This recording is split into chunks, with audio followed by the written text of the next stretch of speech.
আমি কোন একটি কাজ করতে কি সক্ষম না, অথবা আমি কোন একটি কাজ করতে কি সক্ষম ছিলাম না, অথবা আমি কোন একটি কাজ করতে পারবো না, এরকম যত কথা বলবো আজকের পর থেকে সবাই ইংলিশে বলতে পারবে যদি আমাদের এই সেন্টেন্সগুলি জানা থাকে। এই কৌশলগুলি যদি তুমি ফলো করতে পারো, তাহলে আজকের পর থেকে যখনই এরকম কথা বলবা যে আমি কাজটা করতে সক্ষম না, আমি কাজটা করতে সক্ষম ছিলাম না, আমি কাজটা করতে পারবো না, সবাই ইংলিশে বলতে পারবো। চলো দেখি। আমি কাজটা করতে কি সক্ষম না, অথবা আমি যেতে সক্ষম না, আমি খেলতে সক্ষম না, সেই ক্ষেত্রে এই সেন্টেন্সটি ফলো করব। I am not able to do. আমি কি করতে সক্ষম না, I am not able to do. আমি করতে সক্ষম নই, I am not able to go.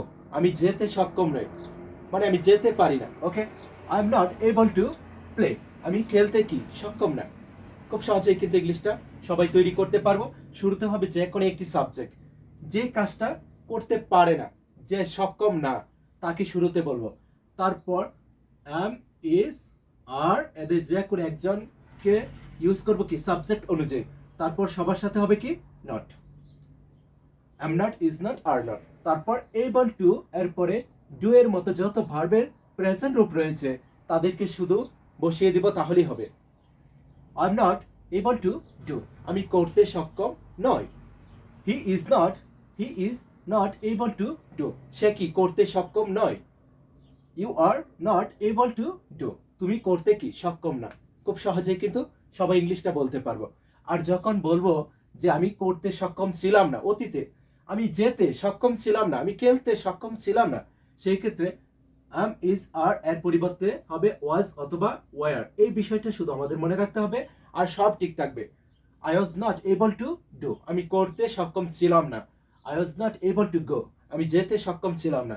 I was not able to play। আমি খেলতে সক্ষম ছিলাম না। You were not able to do। তুমি করতে সক্ষম ছিলে না।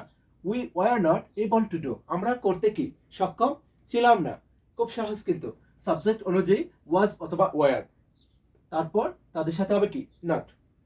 তারপর এবল টু, এরপরে এরকম ডু এর পরিবর্তে যে কোনো একটি ভার্বের শুধু প্রেজেন্ট রূপ এখানে বসিয়ে দিব, তাহলেই হবে। ওকে। আর যখন বলবো আমি কাজটা করতে পারবো না, আমি যেতে পারবো না, আমি খেলতে পারবো না, তারা কাজটা করতে পারবে না, সেই ক্ষেত্রে সাবজেক্টের পরে হবে উইল নট। তারপর B able two, will not be able two. এই বিষয়টা অবশ্যই আমাদের মনে রাখতে হবে। I will not be able to do. আমি করতে পারবো না। I will not be able to go. আমি যেতে পারবো না। I will not be able to play. আমি খেলতে পারবো না। এখানে যে কোনো সাবজেক্ট হতে পারে, সবার সাথে will not be able two, will not be able two. তারপর ডু এর পরিবর্তে শুধু এরকম যত ভার্বের প্রেজেন্ট রূপ রয়েছে, যত বলতে পারবো তত ইংলিশটা হয়ে যাবে। সবাই কিন্তু ইংলিশটা বলতে পারবো। Okay, I am not able to do. আমি করতে সক্ষম নই। I was not able to do. আমি করতে সক্ষম ছিলাম না। I will not be able to do. আমি করতে পারবো না।